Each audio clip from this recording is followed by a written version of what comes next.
Hi everybody, welcome to Kharkiv Media Hub.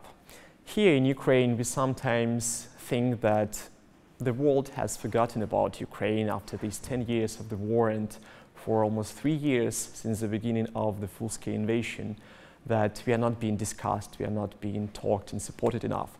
But after that, sometimes life gives you some unexpected presents, some surprises, some wonderful people. And that's actually how we met a wonderful person who came here to Ukraine, to Kharkiv, with an unofficial visit to see how the life is going, how Ukrainians and Kharkiv citizens are continuing to fight, to resist, to live, to be. And of course, I'm talking about Her Royal Highness, Princess of Buganda, the biggest kingdom of the Democratic Republic of Uganda, Princess Nakabiri Amuti Biнаїса, who came to sing and to show her support of Ukraine, of Ukrainian people, of Kharkiv residents. And we've had a wonderful conversation here at Kharkiv Media Hub where we discussed the connections about people of our countries, about the future of this planet. And of course, she provided us with a wonderful present with the Ukrainian anthem. How it was, you can see just now.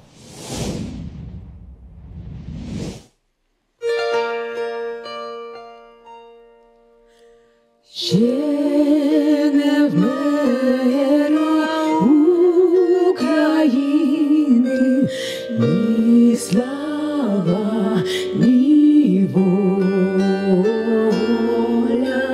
ще нам, браття українці, усміхнеться доля. Згинуть ваші вороженьки, як роза на сонці, запанує ніби браття у своїй сторонці, душі тіло і положить за нашу свободу і покажем, що ми браття козацького роду.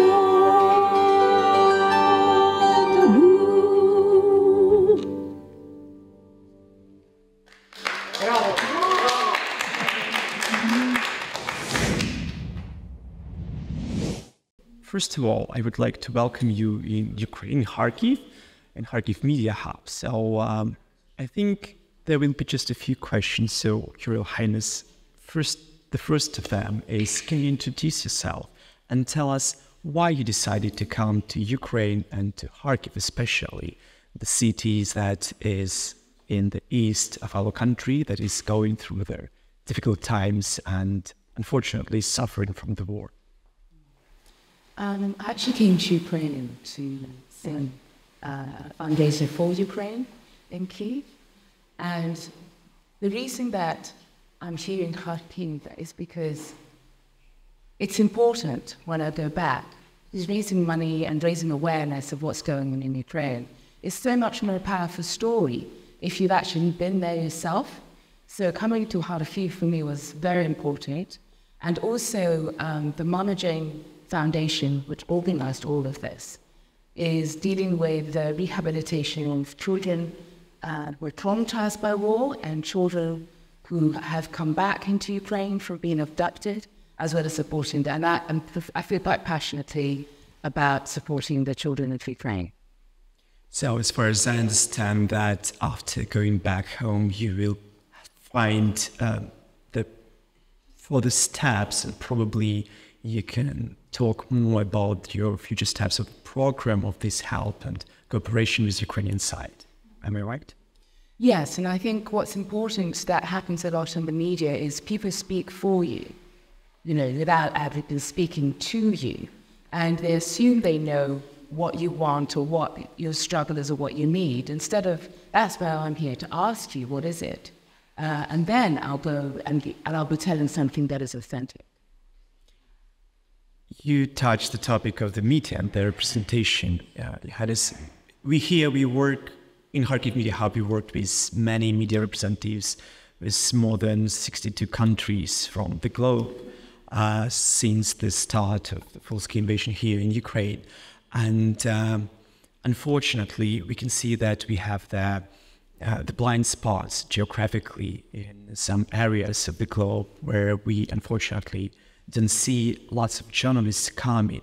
We understand that sometimes it's for them we may be seen as the distant and local conflict, but regional conflict as they call it very often. But for now, as far as we can see from Ukrainian side, and as according to some of our colleagues, the war in Ukraine, the Russian aggression has influenced many topics, many areas, in many countries. The food safety, the freedom of speech, the law and the priority of the law, international law, is now being questioned. So my question is the following: is the war in Ukraine affecting African region and Uganda? No, is the quick answer. But also what I want to say is 40 years ago, one musician stood up for Africa. His name was Bob Geldof. He managed to galvanize 1 billion people, the everyday people, nothing to do with the politicians. And when I look at the global picture, there are roughly about 195 countries in the world. That's 195 leaders, 195 members of the United Nations. If we, the people, and there's 8 billion of us, the everyday people, if we stand and we say we stand with Ukraine, whichever, shall we say, people who are not coming to your side, if we have a larger voice than men, we the people, I think that will help Ukraine. Because at the end of the day, there's more of us than there are of them. And we can start this conversation with the world as just everyday people. Because I came as a private citizen. I didn't come on an official visit. But it was important. And I think that's the way forward, and it's possible. And we do thank you for that. And so... And Kharkiv, I really wanted to come because everybody was saying such scary things about Kharkiv in Kiev, and I thought, no, I'm going. That's the place I need to be. Is it scary? No, I've had a really interesting time talking to the people of Kharkiv. Excuse me if I've said it. Your pronunciation is wonderful. And so, no, I'm walking around the streets. I stopped and had some water.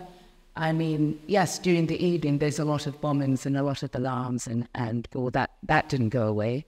And there's very many of those, but I didn't feel frightened because I feel that the spirit of the people here is stronger than the fear that they're trying to instill in you. And you can feel that around. Yeah, we quite often talk here that if we will lose our mood and if we'll break our routine, this means that they've won. They forced us to stop our activity, to stop our life, our culture, our approach, our taste of the life, probably. And generally, you've talked about Kharkiv, but Hannes, the impression that Ukraine gave to you, what is, maybe you can share some moments, what was the least expected to see here in Ukraine that you experienced during your visit? Actually, what I enjoyed most, I have to say, is going to the underground school in Kharkiv. And all the children were asking me all kinds of questions. And it was just, those children were not bothered that they're not outside running around playing. but they seemed really joyful and really happy. That's an extraordinary thing to be in an underground school. And I would have to say that has been the most special moment to me so far. And all the questions they were asking me about where I'm from, how old are you? Which year were you born? I don't know, it's like 2022, I said to one small boy. It was brilliant. And they asked me about my culture and my background, because when I first left my own country, I was running from civil war during the time of Idi Amin. So I became a refugee of my own country because of a civil war that had nothing to do with us. So when all that finally ended, which it did, and I could go home again, there's nothing like home, to be honest. And my parents really maintained our culture, even though we're living outside our country. And the minute we could go back, we went. Because home is home, and you can't lose who you are. It's your identity. The Ukrainians here have such a proud and strong, and nobody's walking around being depressed. They're walking around with their heads held high. And I love that. So despite everything that's going on and the alarms that keep going off, but onwards. Thank you so much. Firstly, I'd like to say that probably this is one of our main tasks and main jobs, to raise our kids so they will never ever be able to suffer from the tyranny. And if they will go to play and study underground, only they would like to do so for fun, not because they are forced to. And thank you so much for your visit. It really means a lot for us to see the kind of support, as you mentioned, on the personal level, because I think, and I do stand for it, that the more private, personal connections we're going to have, the better we can understand each other. Thank you so much. I want to say that one of my favorite African sayings, which is in many parts of Africa, and that is, if you want to go quickly, go alone. If you want to go far, go together. So we have to move as one to support and stand with Ukraine. Thank you. I do believe that in the future, I think the number of those connections with Uganda, for instance, will be increasing, because we have some unexpected similarities in many ways in historical background, for instance. We can talk about it for a long time, but nevertheless, I'd like to make the final statement that definitely we are aiming to go far. Thank you so much. Thank you for having me. Thank you.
Take to the sky.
And the sunlight hurts my eyes. Something without wanting love. Bears heavy on my mind. Then I look at you. And the world's alright with me. Just wanna look at you. And I know it's gonna be a lovely day. Gonna be lovely day, lovely day.